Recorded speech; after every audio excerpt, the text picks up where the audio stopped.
Well, good afternoon, everybody, and welcome to today's Business Spotlight series. I'm Todd Rodden. I'm your host today. I'm a certified executive and business coach, owner of Aspire Action Coach based in the Dayton, Ohio area. And today, I'm honored to have Jim Finke here with us. Jim is the co-founder and CEO of Buckeye Vodka, the number one crafted vodka in the state of Ohio. I'm proud to say I'm a loyal customer, a great product.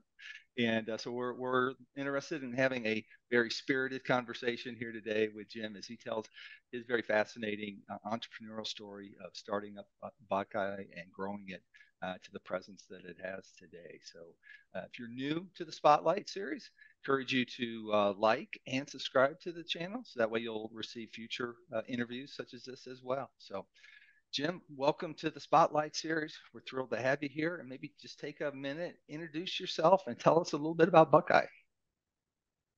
Thanks for having me, Todd. That's a nice introduction. So I appreciate that.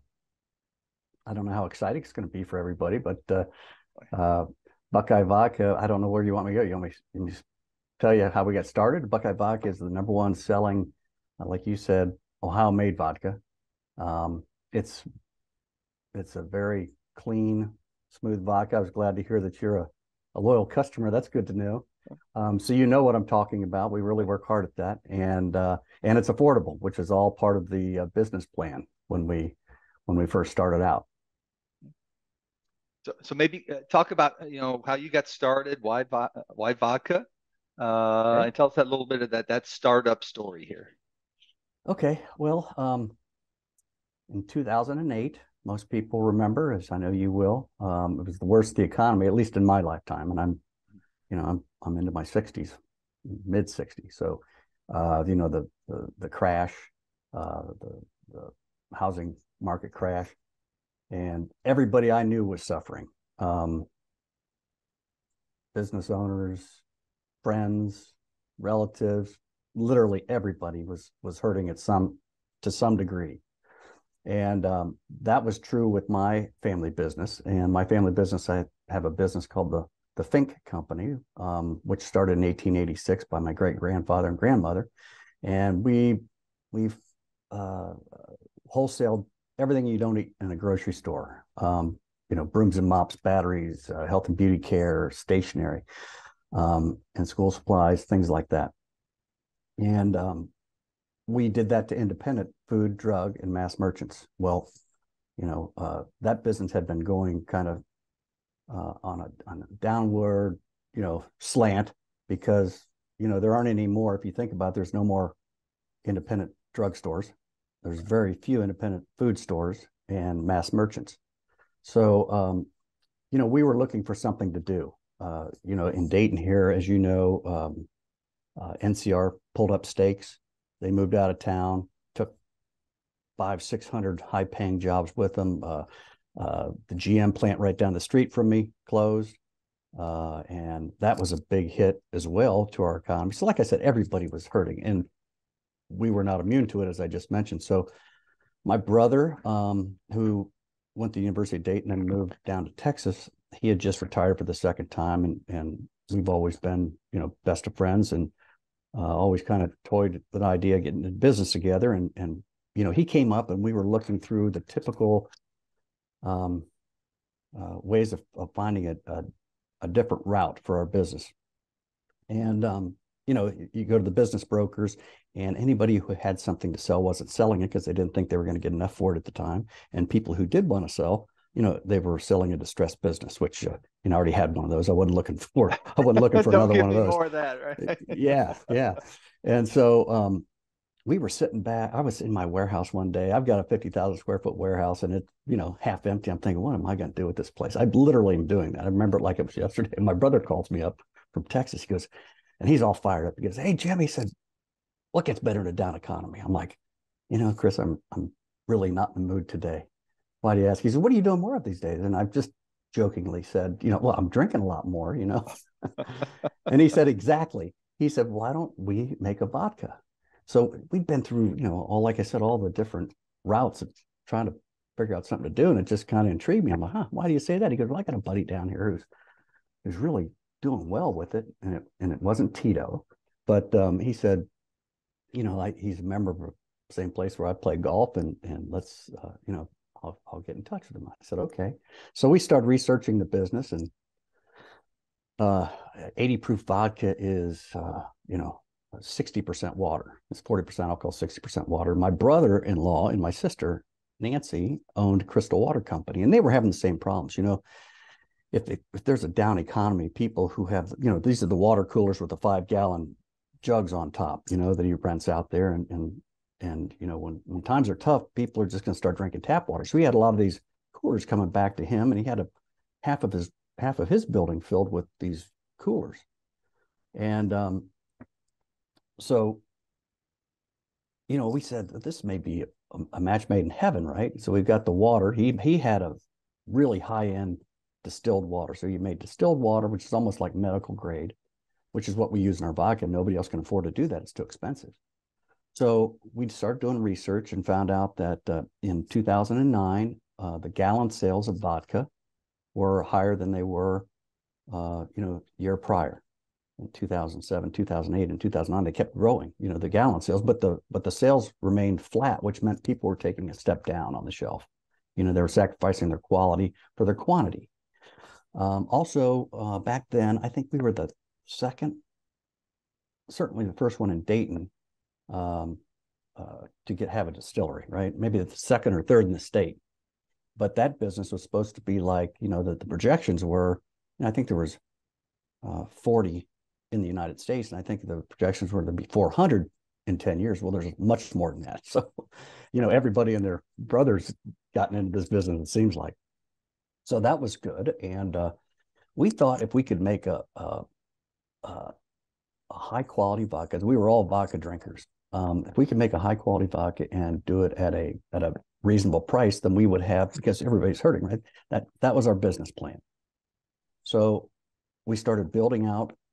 I took the coolers from his distillery, his water plant, and I put them in my empty space in my warehouse. And then we started building out part of his plant and put in all the equipment, bought the equipment, started building it out. It took about a year and a half, 2 years to get it from a thought to a final product. And that was a little scary too. But there's a lot of rules and regulations federally and statewide to get this done. And what we did is we gave little pieces of our business to people that could help us out, like a friend of ours who was an attorney, who was going to get us through all that type of problems. So we didn't want to spend a lot of cash, so we didn't skimp on equipment at all. We got the best equipment, but we also didn't take on a lot of debt because we didn't want to have to be priced higher than what we wanted, and that was under $20 for a 750. So that's kind of how we got started. And 2011, we put our first bottle on the shelf. Yeah, what a great story. I mean, really, not only, during the darkest of economic times, looking around and seeing, well, what resources do I have? I have a warehouse. I have access to this extremely clean water. What are the trends going on around us? So kind of seeing where the puck is going. All right. And then taking advantage of it. And then also reaching out and building partnerships to help you get started and to do it at a reasonable price. Right. So great opportunity of seeing that opportunity and jumping in. So.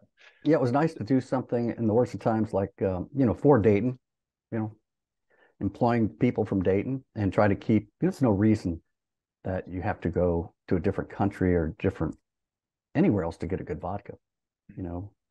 Vodka can be made from any starch, anything that'll ferment. And we make it from corn. Who grows better corn than Ohio and the great Midwest? Nobody. So we got a great product. We blend it with a fantastic water that others can't afford to do. So, it's we were very particular about those details. So then you got started around 2011 into the marketplace. You've been growing since then. So what have you found in the last few years from a from a marketing perspective of, how do you build more awareness? How do you grow more sales in the marketplace?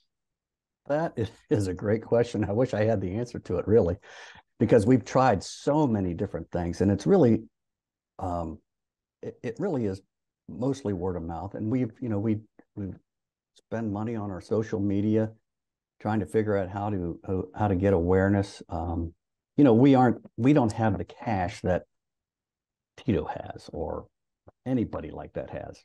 So we've got to be very precise on where we're spending it. And it is, there's still some people in Dayton, even, I think, who well, Buckeye vodka, where do you get that? I'm like, geez, every liquor store you go to, you get it anywhere. This is where you get your other stuff. So so that is a challenge, and we do spend a lot of money on social media. Spend a lot of money. We have a team, and we have a good sales team in place. We used to be with a national distributor who had their own sales team. We had a very hard time getting them to focus on our product because we may pay a light bill, everybody else is paying salaries, right, for them. So it was very hard to get any distributor to get their salespeople, no matter how much we tried to incentivize their salespeople to focus on our product. So we ended up leaving our distributor a couple of years ago, and we have 5 dedicated salespeople now, which has really helped. And the key to our business is not only the off-premise sales, which is where you buy your liquor, and everybody buys their liquor from the liquor stores. Some of those liquor stores they all have retail licenses. Some of them also have wholesale licenses. So every bar and restaurant, and the people owners of those stores do not own that inventory. The state owns it. So we're in a controlled state. The state controls every aspect of liquor. Those people don't own that inventory. They get a agency fee. They're an agency of the state, and they get a fee, 5-6%, to sell sell a vodka. Really, it's people. It's traffic builder for a lot of them. That's why you see them in the grocery stores, and they make their money on beer and wine and juices and things like that. Olives and cherries, fruits. So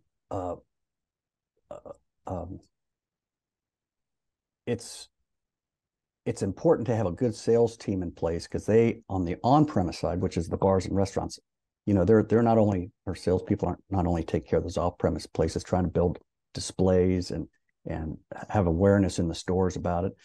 We'll put rebates on it, and we'll have signage and all the things you do from a marketing standpoint. But then they also go to the on-premise places, the bars and restaurants and places like that, where you can actually drink it on premise. That's why they call it on premise. But so to get it on their drink menus and try to get their beverage managers, their bartenders to push people, towards it, because it's a very good product. And I think once people try it, they'll go back to it. You talked about that shift going from selling mostly through distributors to then building your own sales team. So maybe share what were some of the challenges with building your team. You said that was just a couple of years ago, right? So it's challenging time sometimes to find good talent. So maybe explain how you were able to build that sales team up, and we'll go a little bit deeper about your team as well. Yeah, well, early on, he's now our sales vice president of sales. His name's Seth Warren. He was in Columbus, and he was working at one of those off-premise places at a liquor store. And they happened to have a wholesale license as well as a retail license. And my brother, Chris, was up there working the market, and Seth took him around and introduced him to people. And he was just a really dynamic young man. We couldn't afford to hire anybody at that time, but we did it anyhow, because he was just, we thought he would be a great investment for us. So Seth has been with us almost 6 months into it. And I mentioned that we had a partner in Texas who did very well. His brand was Deep Eddy. He didn't have Deep Eddy when we were starting out. He started Deep Eddy after we started Buckeye Vodka, but Deep Eddy did some flavors. They were South by Southwest Music Festival, and they just took off. And he ended up selling his business for a lot of money. But you know, he kind of guided us until we bought him out. When it was clear that he was going to be a competitor as well as a partner, we bought him out. But he still had a lot of guidance in the starting days as to how to build your brand and what you needed. So we knew we needed some people to help guide our distributors and ride with them and be sure that they were doing as much for Buckeye Vodka as possible. And we tried to do as much for them as well. So when we did decide, I think we had 2 people in the state as employees. Now we have, 2 years ago, when we went our separate ways, we have 5. So how do we build that team is your question? First of all, we try to find people who were like Seth, who's very gregarious. He's a very likable person. He's happy. He's positive. Because at the end of the day, like most businesses, even though there's a lot of dollars and cents involved, and those have to work out for everybody, you still want to do business with people you like doing business with. So we think we have a great team. You know, we hire happy, positive people. I learned a long time ago that nobody's replaceable, right? Or yeah, everybody's replaceable. And you know, to have somebody on your team that's kind of negative and drags it down, it's just not worth the time. So, you know, I think probably when I was 50 or so, I'm going to rid people like that of my business life, you know, and I'm only going to happy people. I mean, everybody has problems, right? At times, but the happy, positive people seem to not let it affect them or everybody else too much, you know, because there's at heart, that's what they are, happy, positive people. So I think it's important to surround yourself by them. So that's how we build our team. We look for people like that who are also dedicated, smart, and people who can build relationships and really care about people, because, you know, people don't care how much you know until they know how much you care. Exactly. Yeah. I always love that. So, yep. And that's that's our motto as far as that's concerned. So you talked about you've built out over the last few years the sales team. Maybe talk about your organization more broadly. Like how many employees do you have? What are kind of key functions? Full-time employees, we have 7 or 8 full-time employees, and 5 of them are on the road. We have a CFO and myself, and then my brother-in-law, Tom Rambasak, who is the one who does all the distilling and bottling at this time. I did it for many years. And then when he sold his water company, and then COVID hit, you know, it was, you know, we ended up, didn't want to be around a lot of, we had a lot of temporary people who would help us bottle. So now it's truly family business now, because he and his wife and his daughters will do the bottling, and he does all the distilling, and they all are making sure that, you know, they won't let him stop filtering until they all think it's the best. And so that's how we kind of keep a good, clean, consistent product. So as you look back, thanks for sharing that. So, you know, so you've got a lot of your team is out in the street, you know, from a sales perspective, very small though, in terms of what people view as kind of your support operations and the bottling manufacturing. So that's very interesting. The family keeps busy. we have a rep in Cleveland, one in Akron, 2 in Columbus, and 1 in Cincinnati that covers Cincinnati and Dayton. So that's kind of we got the state covered, in other words. And we're not in too many other states. We're in Kentucky a little bit, and we've toyed with state here and a state there, Chicago, Illinois, I should say, and Pennsylvania for a while too. And there's certain people like North Carolina, believe it or not. They're kind of strange bird. They had somebody come up and in Ohio and drank it, and they went back. They live in North Carolina, and they demanded that North Carolina bring it in. So every once in a while, we'll get like a few case orders to send it down there. Yep. You gotta love that. Yeah, I do. But of course, Buckeye's not going to Michigan, as we as we talked earlier. So, Well, yeah, if and we don't honestly, we never wanted to associate Buckeye vodka with the Buckeyes, Ohio State Buckeyes, because not everybody's a Buckeye fan in Ohio. Not a lot of people didn't go to Ohio State, but really it was just that first meeting back in my warehouse, and my brother said, "Let's make a vodka." I said, "Yeah, we could make one just because of this guy was making a Texas vodka," yeah. And I said, "Yeah, we could just make in my something for Ohio." And Chris said, "Yeah, we'll call it Buckeye vodka." I'm like, "Oh well, I don't know about that," but anyhow, it stuck. Well, with you being early movers, you had the leeway to go almost any direction you wanted with the name, right? So, well, exactly. But if we had to do it over again, we may not name it Buckeye vodka because, like you said, there's certain people who associate it with Buckeye just because it says Buckeye. I mean, we're the Buckeye State. yeah. Our colors are red, white, and blue, just like the United States. That's why our colors are, if you look on our bottle, it's red, white, and blue, and a certain amount of patriotism and pride in Ohio, and it was really a brand for Ohio and not necessarily the Buckeyes, because you got UC, you got UD, you have many colleges throughout the entire state, Xavier, and not everybody, So anyhow, and Ohio State actually held us up on our brand for about 8 months, because it said Buckeye and it said vodka on it, and they didn't like either one of those things. Okay. So maybe shifting gears a little bit. So you've been 2011 is when you first went into the market. Over that period of time, what's been like the biggest single roadblock you had to overcome, and how did you go about overcoming that? Well, we kind of thought Buckeye vodka, even though we didn't associate with Ohio State, right? We thought, oh my gosh, everybody in that town, if they're, if they own a bar or something like that, they gotta have to sell Buckeye vodka, right? And that was a big misconception. So that was a big roadblock. We found out that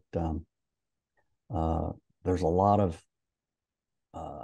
other companies who have so much more money, they kick off a lot of cash than a brand just starting off, and we couldn't compete with their marketing spends, right?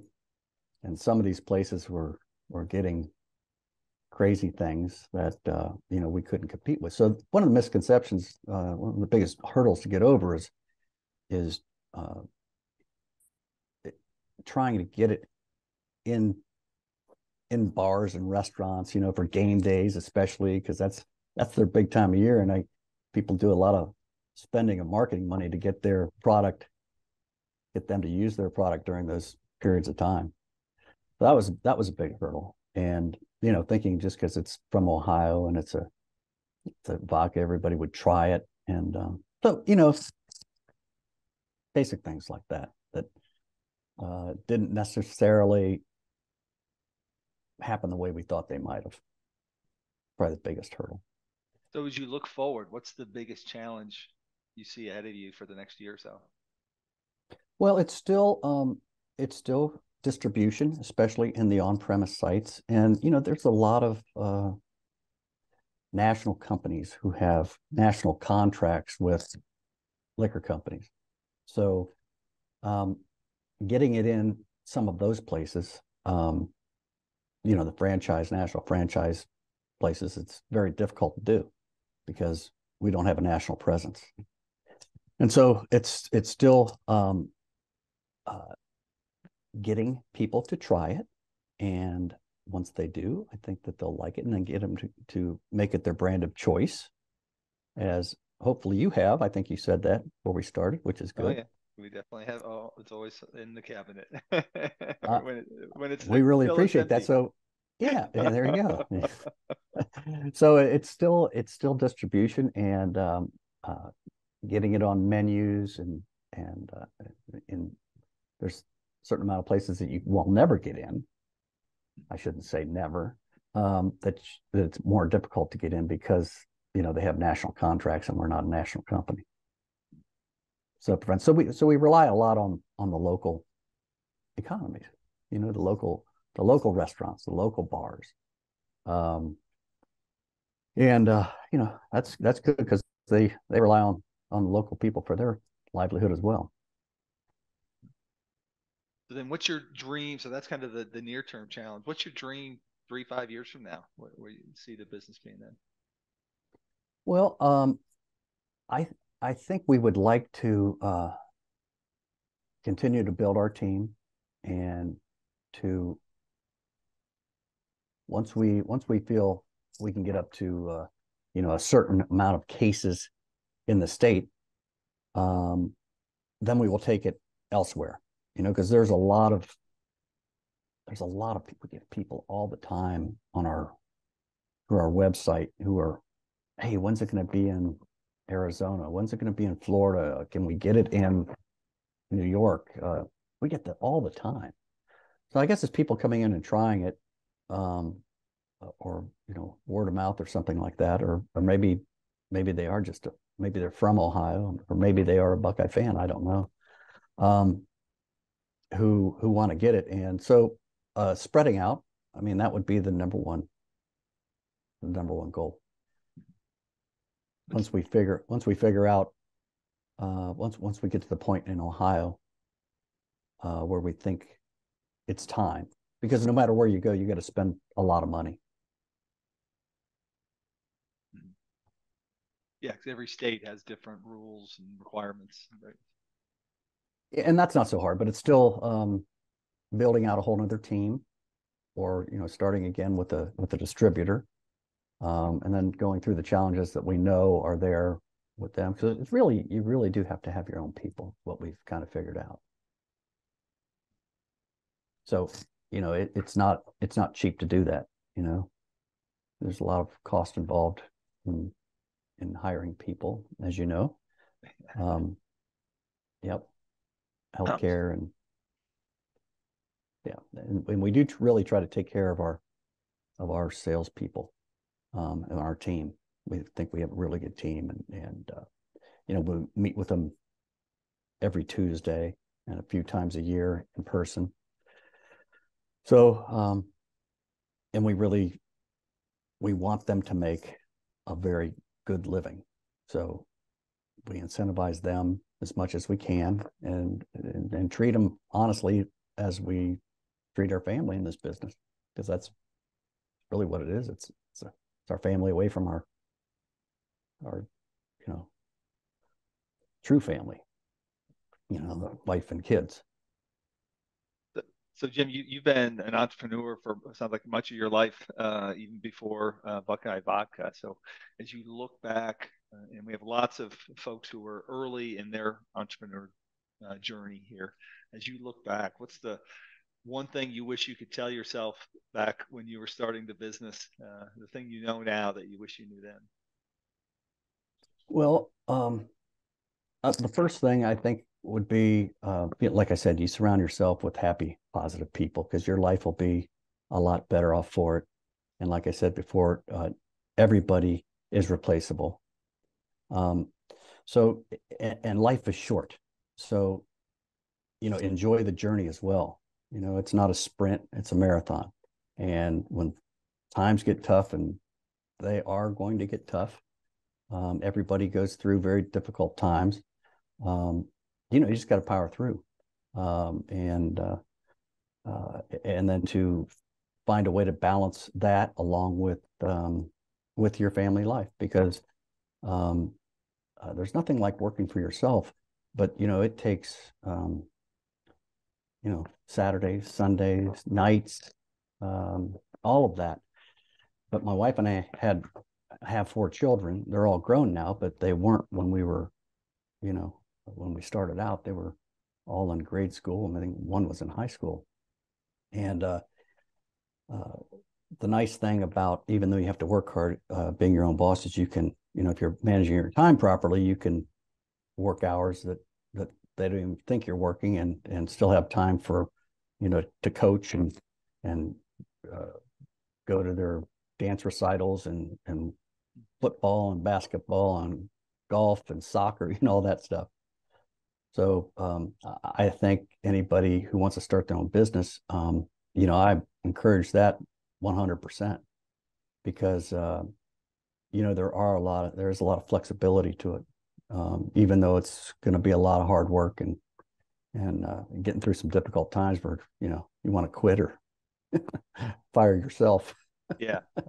You make sure you power through and persevere through those difficult times that are going to happen, right? As you said, Yep. you've navigated just in this business, what you started up during the financial crisis, and then navigating through the pandemic a few years ago. You never know the twists and turns that are going to come your way. It's how you navigate through those. Imagine they shut off 33% of our business. All the bars and restaurants were That's right. closed. Yep. Remember? Yeah. Poof, poof, one day. Oh boy, that was something else. And So, so before I ask our final wrap up question, what's the best way for folks to stay connected with you and Buckeye? How can they follow you on well, social we media have or other channels? Yeah. yeah, we do all of this Instagram, Facebook, TikTok, all the things you have to do, and our website, of course, is www.buckeyevodka.com, where you'll find recipes and the backstory a little bit and pictures. It really is a family business, and we enjoy that part of it. And that's how you stay connected to us, and then we try to reach out to, you know, we try to anybody who is sending a rebate or something like that. We're in the process of trying to connect directly with our customers, with rebates or whatever. So, if they're interested, they can plug themselves in. If they're not interested, they can unplug themselves as well. So, many So ways. The best way is to go buy it and try it, and then try it. Yep. try it, and then and don't forget the next time you go out and buy it, just make it your brand of choices. What I'd And like to have happen. it can make a great gift as well. So That's right. the yep. Uh, We had a so nice gift set this year where you had a mule mug involved, when you bought it. So that was nice. And, you can we have gear on our website and stuff like that for people who want. mhm. So Jim, what's most inspiring to you today? What inspires me is I think, uh, watching our people grow. Um, like I said, I've been in business, 40 years now, 45 years, 65 years old, 66 now. And seeing young people who we hire, and we all have, as we have gone through life, and in our business, any business, anybody's life, it's important to have good mentors. So I think helping to mentor other people to navigate their business life and their personal life as well. I mean, that's what inspires me is our people, and watching them grow as our business grows. Oh, great. Well, Building a team. I think that's building a team. Yeah, what you've been doing. building a team. That's still inspiring to me. I've always liked coaching. I played golf, and I like to teach it to some degree. I think I have some things to offer. Some might debate that, but the thing is, I think that's part of my being is helping to coach and to build something like that. Well, lots of examples of that on your journey. So, again, I want to thank you for sharing your story and the story of Buckeye Vodka. Again, I want to thank the viewers for joining us today. And again, remind them you can follow Jim and the Buckeye Vodka team on their website, also on Instagram and Facebook. Uh, Lots of great recipes. Also, they'll highlight some of the events going on around the different communities that they're taking part in as well. So, great place to stay connected and learn more. So, again, if this is your first time joining us, please go ahead and subscribe to the channel. That way, you'll receive more messages like you receive here today. So, again, thanks a lot, Jim Fink. Great story. Lots of lessons learned here around building the team, seeing opportunities even during some dark times and then taking advantage of those. And just really a great story of persistence throughout time as well. So again, thank you, and I hope you all have a terrific day. Todd, thank you very much for having me. I appreciate it.